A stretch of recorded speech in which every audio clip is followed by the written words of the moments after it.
Good afternoon and welcome to Icu Tv Lunchtime News. We take a look at the stories making headlines. President Hichilema calls on African leaders to establish presidential task forces to enhance disease outbreak response. YME denies hate speech charges in court. Zambia government responds to South African court ruling on Dr. Lungu's burial. In international news, Ukraine admits Russia has entered key region of Dnipropetrovsk. In sports news, Potter calls for unity after Bowen's funeral.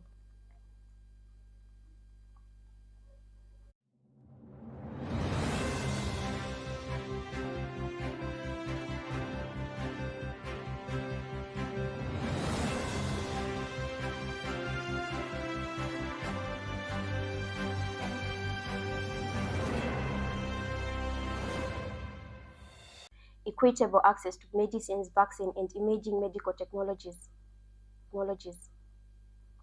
In highlights that while vaccines have significantly improved health outcomes, reducing Zambia's mortality rate by more than 70% over the past 25 years, the COVID-19 pandemic exposed critical vulnerabilities in Africa's healthcare supply chains.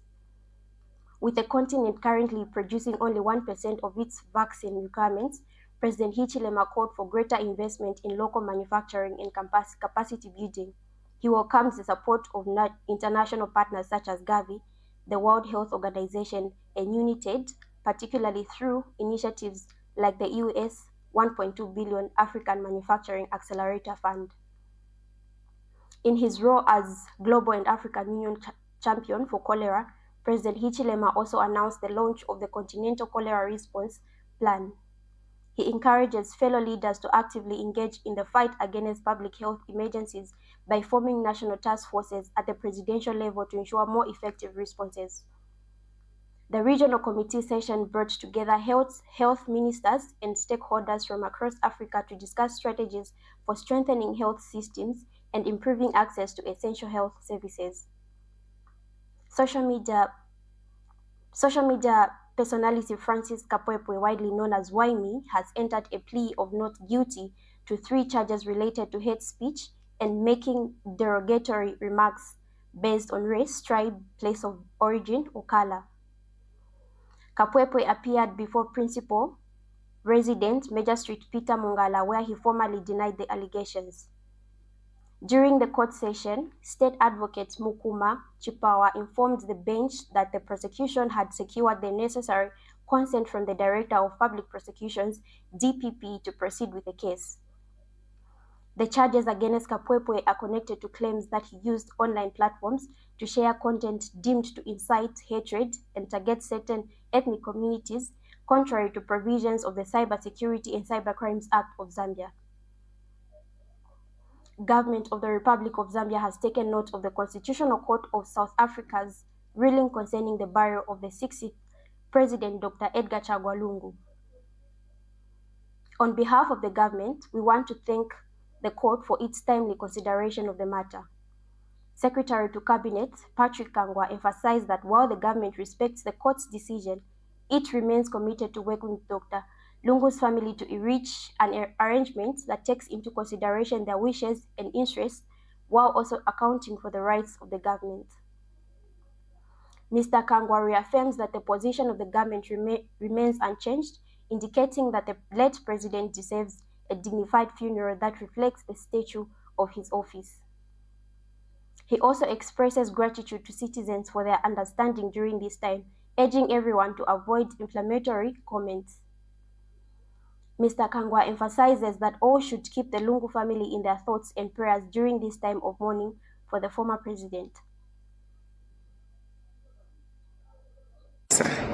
The government of the Republic of Zambia has taken note of the Constitutional Court of South Africa's ruling concerning the burial of the 6th President, Dr. Edgar Chagwa Lungu. On behalf of the government, we want to thank the court for its timely consideration of the matter. While the government respects the court's decision, it remains committed to working with Dr. Lungu's family to reach an arrangement that takes into consideration the family's wishes and interests, but also takes into account the rights of the government. Our position is unchanged. The late president deserves a dignified funeral in keeping with the stature of his office. We want to thank citizens for their understanding at this time and for avoiding inflammatory comments. Now is the time for all of us to keep the Lungu family in our thoughts and prayers as we mourn the loss of the former president. Thank you and God bless you. Dr. Agawa's Eye Hospital launches first mobile eye hospital in Zambia. Dr. Agawa's Eye Hospital, in partnership with the Rotary Club, has unveiled its first ever mobile eye hospital in Zambia, deployed at Chainda constituency, Lusaka. Dr. Agawa's Eye Hospital, in partnership with the Rotary Club, has launched its first ever mobile eye hospital in Zambia at a colorful ceremony in Chainda constituency, Lusaka. The initiative is designed to take quality and affordable eye care services closer to underserved communities. Community members welcomed the development, with some sharing how they discovered their eye problems.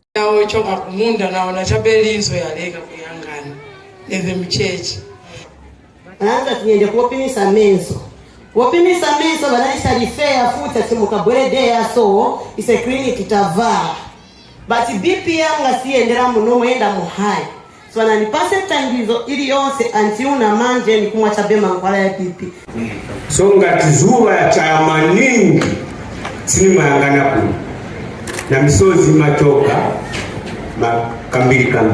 The official launch was graced by the guest of honor, Honorable Mike Mposha, Member of Parliament for Chainda constituency, who reaffirmed government support for the health partnerships. That I will remain committed to working with such stakeholders to improve the health and well-being of all our residents. Our constituency must be a place where no one is left behind and where innovation and compassion meet to uplift lives. The ceremony concluded with Honorable Mposha cutting the ribbon to officially launch the mobile eye hospital, marking a new milestone in Zambia's efforts to reduce preventable blindness and improve community health care. Reporting for ICU TV Main News in Chainda, I am Chipepo Gracie. Dr. Agawa's Eye Hospital, boasting a global network about 250 hospitals, currently operates 4 branches in Zambia. The introduction of the mobile eye hospital marks its 5th facility in the country, designed to extend quality services to undeserved communities. We now take a break. Coming up in international and sports news. Ukraine admits Welcome to the Zambia region of Dnipro Porter calls for unity after Bowen's funeral.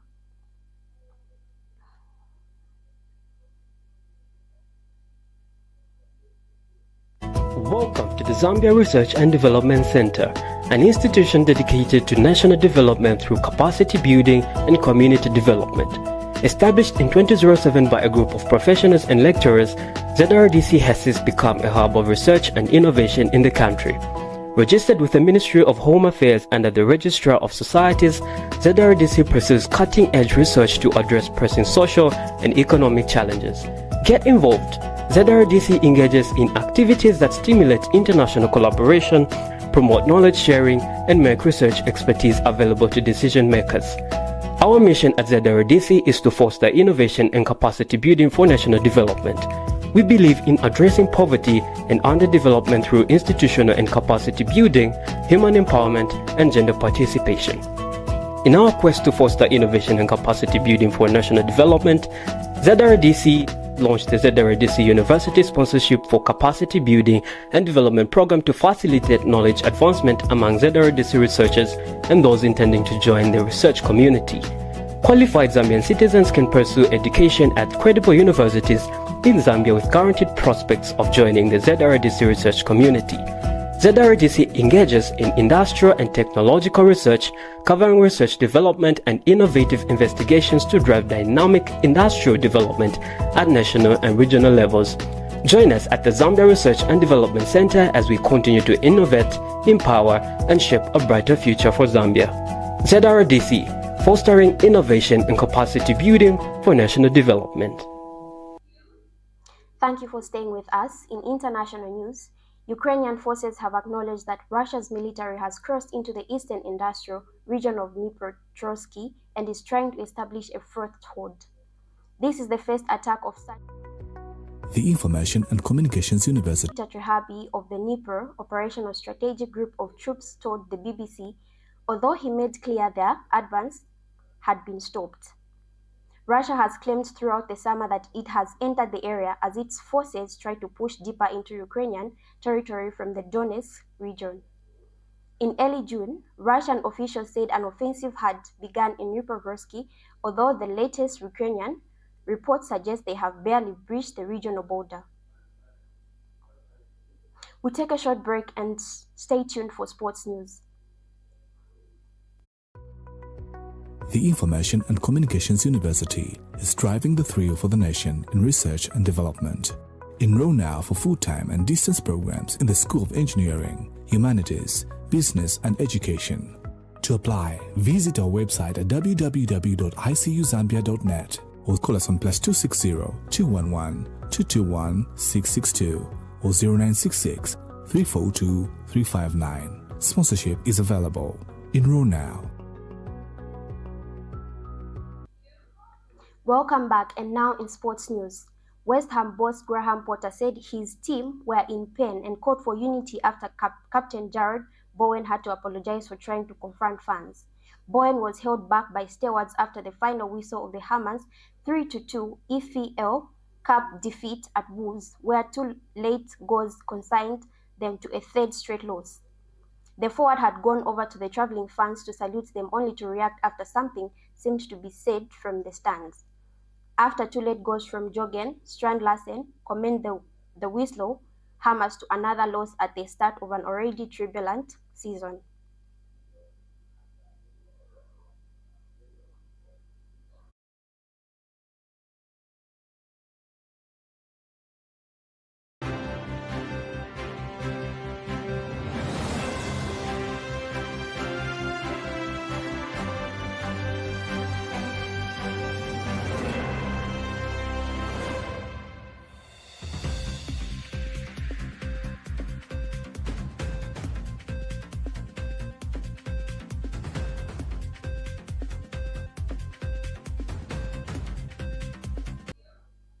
That sports item brings us to the end of the lunchtime news, but before we go, a quick recap of the stories making headlines. President Hichilema calls on African leaders to establish presidential task forces to enhance disease outbreak response. YMI denies hate speech charges in court. Zambia government responds to South African court region ruling on Dr. Lungu's burial. In international news, Ukraine admits Russia has entered key region of Dnipropetrovsk. In sports news, Potter calls for unity after Bowen's fan roll. Thank you so much for watching. For more news updates, do watch our main news at 20 hours.